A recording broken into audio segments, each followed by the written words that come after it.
Perdana Menteri perlu menerangkan kepada Dewan. Ya, Menteri Agama terpaksa keluar. Kenapa Umar Mustafa, penasihat dipercayai Perdana Menteri, dilaporkan bahawa EPCO untuk menasihati kerajaan dalam dasar-dasar penting, terutama Satu Malaysia? Tidakkah ini menimbulkan persoalan mengenai perkaitan di antara etos, EPCO dan Satu Malaysia? Sebab itulah Umar Mustafa sekarang ditolak juga, walaupun lembaga pengarah Petronas menolak penyertaan beliau sebagai pengarah kerana gagal membayar beasiswa. Perdana Menteri masih mendesak dan Petronas akhirnya terpaksa menerima Umar Mustafa. Soalan-soalan ini, Datuk Yang di-Pertua, perlu dijawab oleh Perdana Menteri kerana kita tahu modus operandi EPCO ini diselubungi dengan rahsia, melibatkan banyak individu yang bernaung dengannya tetapi menggunakan firma-firma yang berlainan. Apakah kebimbangan kita? Kerajaan Malaysia dan EPCO bersabit dengan rekod EPCO dengan pemimpin-pemimpin yang mempunyai rekod asasi, hak asasi manusia atau penyelewengan harta rakyat di seluruh dunia. Ada dua aspek yang membimbang kita. Pertama, EPCO banyak memberi khidmat untuk memulihkan imej pemimpin sebagai yang menindas rakyat di negara masing-masing. Sehingga akhbar The Times of India dengan laporan terperinci menulis bagaimana EPCO mempunyai diktator-diktator di dalam senarai pelanggannya. Rencana tersebut menyenaraikan di antara lain, dengan izin, Adolf Hitler was a brilliant propagandist.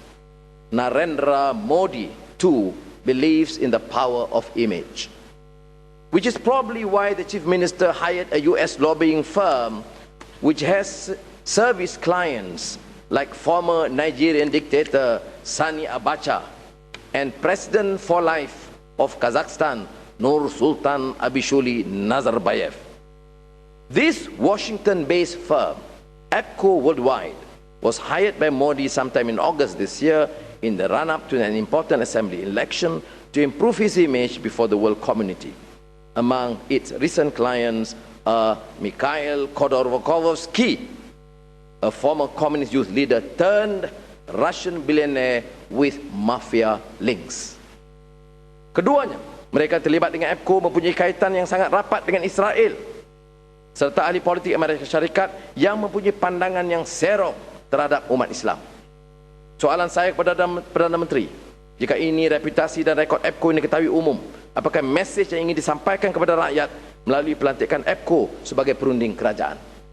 Apakah pentadbiran Perdana Menteri mengakui bahawa Perdana Menteri dan partinya UMNO setaraf dengan rejim diktator di dunia, sehingga akan khidmat EPCO yang selama ini digunakan untuk membaiki imej diktator perlu diguna pakai?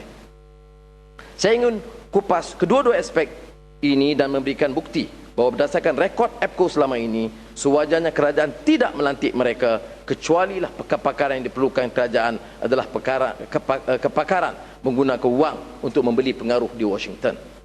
Dalam tahun 2007, seorang wartawan penyiasat yang terkenal di Amerika Syarikat bernama Ken Silverstein telah menyamar untuk melantik EPCO mewakili Turkmenistan.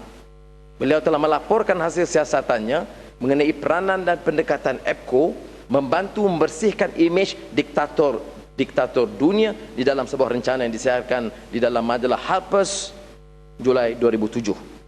They are men in Washington undercover with DC's lobbies for hire. Saya dengan izin, EPCO was the first firm I contacted because it was a natural candidate to represent Turkmenistan.